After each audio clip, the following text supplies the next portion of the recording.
السلام علیکم ورحمۃ اللہ وبرکاتہ۔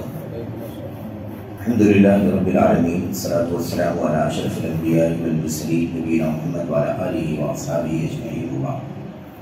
يقول الله سبحانه وتعالى: أعوذ بالله من الشيطان الرجيم وإن طائفتان من المؤمنين اقتتلوا فأصلحوا بينهما فإن بغت إحداهما على الأخرى فقاتلوا التي تبغي حتى تفيء إلى أمر الله إلى آخر الآية۔ یہاں سے اللہ تبارک و تعالیٰ نے جو احکام اور جو باتیں بیان فرمائی ہیں ان میں سے پہلی بات ہے وہ یہ ہے کہ اگر مسلمانوں کے درمیان کسی وجہ سے آپس میں کوئی اختلاف ہو جائے، جھگڑا ہو جائے اور مار پیٹ لڑائی تک کی نوبت آ جائے تو ایسی صورت میں ذمہ داری یہ ہے کہ ان کے درمیان اصلاح حال کے لیے کوشش کی جائے، ان کے درمیان صلح کرا دی جائے، اصلاح کرا دی جائے، دونوں کے درمیان بیچ میں ثالث بن کر کے جو کوشش طرفین کو جوڑنے میں اختلاف، فساد، جھگڑا جو ہے ان کے درمیان اسے ختم کرنے کے لیے جو کوششیں ہو سکتی ہوں وہ کوششیں کی جائیں۔ یہ اللہ تبارک و تعالیٰ اس آیت کریمہ میں اور اس کے بعد کی آیتوں میں بیان فرما رہا ہے۔ اللہ فرماتا ہے وَإِن طَائِفَتَانِ مِنَ الْمُؤْمِنِينَ اقْتَتَلُوا، اگر مومنوں کی دو جماعتوں کے درمیان لڑائی ہو جائے، طائفتان، طائفہ جماعت کہتے ہیں، لوگوں کی جماعت، چند لوگ، خواہ وہ تعداد تھوڑی ہو یا تعداد بڑی ہو، چھوٹی بڑی جو بھی تعداد ہو، لوگوں کی ایک جماعت، لوگوں کی ایک تعداد جو ہو اس کو طائفہ کہتے ہیں۔ تو وَإِن طَائِفَتَانِ مِنَ الْمُؤْمِنِينَ اقْتَتَلُوا فَأَصْلِحُوا بَيْنَهُمَا، جب اگر کہتے ہیں اگر مومنوں کی دو جماعتوں کے درمیان جھگڑا ہو جائے، دونوں کے درمیان اقتتلوا یعنی آپس میں اختلاف اور جھگڑا ہو جائے، مار پیٹ کی لڑائی کی نوبت آ جائے، فَأَصْلِحُوا بَيْنَهُمَا تو ان دونوں کے درمیان اصلاح کر دو، ان دونوں کے درمیان اصلاح کر دو۔ اور پھر اس کے بعد آگے کے احکام بیان فرمائے گئے۔ آپس میں جھگڑا، اختلاف، تنازع ہو جانا کوئی انہونی بات نہیں ہے۔ انسانی بستیوں میں جہاں بہت سارے لوگ رہتے بستے ہیں وہاں کسی مسئلے میں کوئی جھگڑا ہو جائے، کوئی اختلاف ہو جائے، آپس میں مار پیٹ تک کی بھی نوبت آ جائے، یہ کوئی بہت تعجب کی بات نہیں ہے، ہو جاتا ہے، بعض آپس میں اختلافات کی نوبت کبھی آ جاتی ہے۔ تو اولاً تو کوشش یہ ہونی چاہیے کہ ایک دوسرے کو برداشت کر کے چلیں، ایک دوسرے کے ساتھ نرمی کا معاملہ رکھیں اور نظر انداز کرنے کا معاملہ رکھیں، رواداری کا معاملہ رکھیں، اپنا کچھ حق تھوڑا چھوڑ دینے کی کوشش کریں تاکہ آپس میں اختلاف کی نوبت نہ آئے، کیونکہ شیطان اس سلسلے میں بہت بڑا رول ادا کرتا ہے۔ دوسری چیز یہ ہے کہ اختلاف بہت بری چیز ہے۔ اختلاف، آپس میں جھگڑا، مار پیٹ اور لڑائی بھڑائی یہ بہت ہی بری چیز ہے۔ اللہ کے نبی صلی اللہ علیہ وسلم نے اس سلسلے میں ارشاد فرمایا، صحابہ کرام کو مخاطب کر کے آپ نے کہا، ساتھیوں کیا میں تمہیں ایک ایسی چیز نہ بتاؤں جو تمہارے لیے نفل روزے سے، نفل نماز سے، نفل صدقے سے بھی بہتر ہے؟ صحابہ نے کہا اللہ کے نبی ضرور بتلائیے، ارشاد فرمائیے کون سی وہ چیز ہے جو نفلی، ان عظیم عبادات جو نفلی ہیں ان سے بھی زیادہ بہتر ہے؟ تو اللہ کے نبی علیہ السلام نے فرمایا اصلاح ذات البین، اصلاح ذات البین، آپس میں جو اختلاف اور مار پیٹ اور جھگڑے کی نوبت آ جاتی ہے اس میں اصلاح کا کام کرنا۔ اب باہمی اختلافات میں، باہمی جھگڑوں میں اصلاح کا کام کرنا یہ نفلی عبادات، روزے، نماز اور صدقے سے بھی زیادہ افضل ہے۔ اس کے بعد اللہ کے نبی نے فرمایا فَإِنَّ فَسَادَ ذَاتِ الْبَيْنِ هِيَ الْحَالِقَةُ، اس لیے کہ باہمی جو اختلافات ہوتے ہیں، باہمی تعلقات میں جو فساد آ جاتا ہے یہ چھیل دینے والی چیز ہے، حلق کر دینے والی چیز۔ آدمی حلق کراتا ہے، سر کے بال موڑ دیتا ہے، تو گاڑیاں بھی موڑتے ہیں، اس کو یہ حلق ہی کہا جاتا ہے، لیکن حلق سر کے بالوں کو موڑنا، اللہ کے نبی نے فرمایا ہی الحالقہ، یہ آپس کا جھگڑا، آپس کی لڑائی، مار پیٹ، یہ جو ایسی یہ جو چیز ہے یہ ایسی چیز ہے حالقہ، یہ چھیل دینے والی چیز ہے، موڑ دینے والی چیز ہے۔ پھر اس کے بعد اللہ کے نبی صلی اللہ علیہ وسلم نے دوسری حدیث میں یعنی دوسری روایت میں آپ نے ارشاد فرمایا لا اقول حالقۃ الشعر، میں یہ نہیں کہنا چاہ رہا ہوں کہ آپس کا جھگڑا یہ لوگوں کے بالوں کو موڑ دیتا ہے، یہ لوگوں کے بالوں کو موڑ دے، یہ نہیں میں کہنا چاہتا ہوں۔ آپ نے فرمایا بل ہی حالقۃ الدین، بلکہ یہ دین اور عقیدے کو چھیل کر کے رکھ دینے والی چیز ہے۔ اور آپ دیکھیں یہ زبانی نبوت ہے، اس کی سچائی کے بارے میں تو ایک ذرہ شبہ نہیں کیا جا سکتا، حقیقت کی نگاہوں سے بھی آدمی دیکھ سکتا ہے کہ باہمی جھگڑوں کی وجہ سے یہاں تک بھی نوبت آ جاتی ہے کہ نہ تو آدمی کوئی رشتہ ناتا دیکھتا ہے، نہ کوئی بڑا چھوٹا دیکھتا ہے، نہ کوئی علم اور تقویٰ دیکھتا ہے، نہ حتیٰ کہ کوئی دین کی چیز بھی نہیں دیکھتا۔ آدمی دین کو بھی نظر انداز کر دیتا ہے، کہتا کچھ بھی ہو لیکن مجھے بہرحال یہاں انتقام لینا ہے، میں نے ٹھان لیا ہے، میں نے ایسا سوچ لیا ہے، اور پھر اس کے بعد اپنے دین اور عقیدے کا بھی سمجھوتا کر بیٹھتا ہے، اس کا بھی سودا کر ڈالتا ہے۔ یہ صورتحال پیش آ جاتی ہے۔ تو اللہ کے نبی نے فرمایا فَإِنَّ فَسَادَ ذَاتِ الدِّينِ فَإِنَّ فَسَادَ ذَاتِ الْبَيْنِ هِيَ الْحَالِقَةُ لَا أَقُولُ حَالِقَةُ الشَّعْرِ وَلَكِنَّهَا حالقۃ الدین، یہ بالوں کو موڑنے والی نہیں ہے بلکہ یہ دین کو چھیل کر کے رکھ دینے والی چیز ہے، موڑ دینے والی چیز ہے۔ تو بہرحال یہ بہت ہی خطرناک چیز ہے۔ خاص بات اس آیت کریمہ کے حوالے سے جو آپ کو پیش کرنی ہے وہ یہ ہے کہ یہاں آپ آیت کریمہ پر غور کریں۔ اللہ فرماتا ہے وَإِن طَائِفَتَانِ مِنَ الْمُؤْمِنِينَ اقْتَتَلُوا، اگر مومنوں کی دو جماعتیں، اگر مومنوں کی دو جماعتیں آپس میں لڑائی بھڑائی کر لیں، اقتتلا باہم ہوتا ہے، یعنی اقتتلا کا لفظ ایک دو فریقوں کے بیچ میں ہونے والی لڑائی کے لیے اقتتلا کا لفظ استعمال کیا جاتا ہے۔ اب آپ دیکھیں کہ یہاں پر اس آیت کریمہ سے کتنا عظیم الشان عقیدہ امت کو ملت کو دیا جا رہا ہے، وہ یہ ہے کہ لڑائی کرنا آپس میں مار پیٹ کر لینا، جنگ چھڑ جائے، وہ بھی اسی کے اندر شامل ہے، کیونکہ اللہ نے کیا فرمایا طائفتان، دو جماعتیں مومنوں کی، اور طائفہ چھوٹی بڑی تعداد کتنی بھی ہو، وہ 2-4 ہوں یا 100-200 ہوں یا 1000-2000 ہوں 10-20,000 ہوں، اس سے بھی زیادہ ہوں، اس کو طائفہ کہا جاتا ہے۔ تو اگر دو جماعتوں میں لڑائی ہو جائے، اور وہ جماعتیں کیسی ہیں؟ من المؤمنین، وہ مومنوں میں سے ہیں۔ یہ آیت کریمہ بتلاتی ہے کہ آپس میں لڑائی اور جنگ کی بھی نوبت اگر آ جائے مسلمانوں کے درمیان تو اس لڑائی سے ان کا ایمان نہیں چلا جائے گا، اس لیے ان دونوں لڑائی ہو جانی کر لینے والی جماعتوں کو اللہ نے کیا فرمایا؟ من المؤمنین، مومنوں میں سے دو جماعتیں اگر آپس میں لڑائی کر لیں تو ایمان کا لفظ ہٹایا نہیں اللہ تبارک و تعالیٰ نے لڑائی کی وجہ سے۔ اس کا مطلب یہ ہے کہ اگر لڑائی والا گناہ بھی انسان کر لے، ہے نا، جنگ کی نوبت آ جائے، مثال کے طور پر یا دونوں طرف سے لوگ اکٹھا ہو جائے، ادھر والے ادھر کو مارے، ادھر والے ادھر کو بھی مارے، مثال کے طور پر یہ نوبت بھی اگر آ جائے تو ایسی صورت میں بھی ان کا ایمان ختم نہیں ہوگا، یعنی وہ اس کام کے نتیجے میں اسلام سے باہر نہیں ہو جائیں گے، بلکہ ان کا اسلام، ان کا ایمان باقی رہے گا۔ اس گناہ کی وجہ سے، کبیرہ گناہ کی وجہ سے بھی ان کے یہاں فسق اور بدعملی آئے گی، گنہگار بنیں گے، وہ گناہ اس حد تک نہیں پہنچے گا کہ وہ دائرے اسلام سے باہر چلے جائیں۔ تو آیت کریمہ بتلا رہی ہے کہ اس گناہ کی وجہ سے بھی ایمان رہے گا، اسی لیے اللہ نے مومنوں کی دو جماعت کہا ہے، جبکہ دونوں جماعتیں مومنوں کی لڑ رہی۔ یہ خوارج اور معتزلہ کے عقیدے پر رد ہے۔ خوارج کا عقیدہ ہے کہ اگر کوئی لڑائی بھڑائی آپس میں کر لے، مار پیٹ کر لے، ہے نا، ایک دوسرے کے خلاف اس طرح کا کام کر دے تو ایسی صورت میں اسلام سے باہر نکل جائے گی، اسلام سے خارج ہو جائے گی، کیوں؟ ان کا عقیدہ ہے کہ گناہ کبیرہ کی وجہ سے لوگ اپنے ایمان سے خارج ہو جاتے ہیں، اور گناہ کبیرہ انسان کو دائرے اسلام سے باہر نکال دیتا ہے، مرتد بنا دیتا ہے۔ اور یہ عقیدہ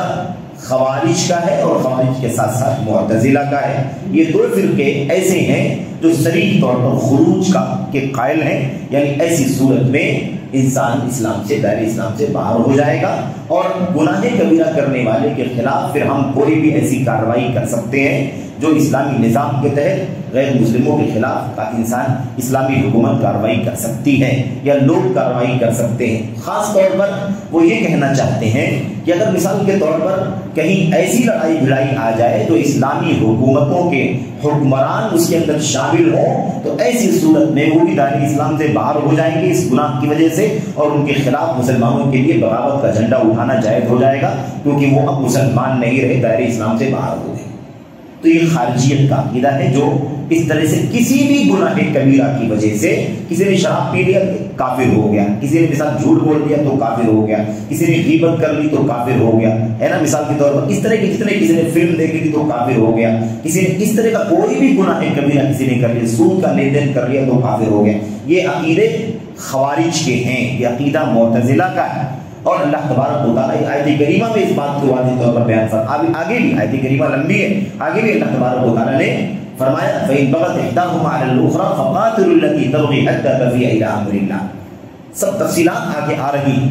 ابھی جو بات ہو رہی ہے وہ یہ ہے کہ اس طرح کے اختلافات کی وجہ سے انسان دائرہ اسلام سے باہر نہیں نکل جاتا ہے، وہ مسلمان رہتا ہے، اس کام کی وجہ سے وہ بدعمل اور گنہگار ہو جاتا ہے، فاسق ہو جاتا ہے، لیکن جو ایمان اور توحید کا کلمہ، رسالت کا کلمہ پڑھا ہے اس کی وجہ سے وہ مومن ہوا تھا اور مومن ہے،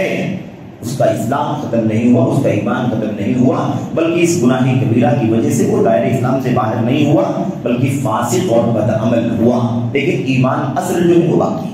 تو یہاں خاص طور پر اور حافظ ابن کثیر رحمۃ اللہ علیہ آیت کریمہ کا ذکر کرتے ہوئے فوراً پہلی بات یہی کہتے ہیں، اس آیت کریمہ سے واضح ہوتا ہے اہل سنت والجماعت نے، خاص طور پر امام بخاری رحمۃ اللہ علیہ نے اس آیت کریمہ سے استدلال کیا ہے کہ اس طرح کے جرائم کی وجہ سے ایمان باقی رہتا ہے، ایمان نہیں چلا جاتا، جیسے کہ اللہ تبارک و تعالیٰ نے خود ایمان کو باقی رکھا ہے۔ اللہ نے فرمایا طائفتان من المؤمنین اقتتلوا، مومنوں کی تو جماعتیں اگر آپس میں جھگڑ پڑے، آپس میں لڑائی اور مار دھاڑ کر لیں ایک دوسرے کے خلاف، تو ایسی صورت میں وہ اسلام سے باہر نہیں جائیں گے۔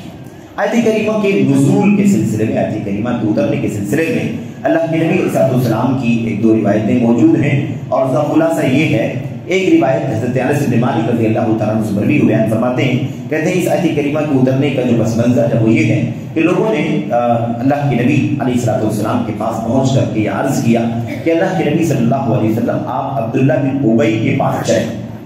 عبداللہ بن ابی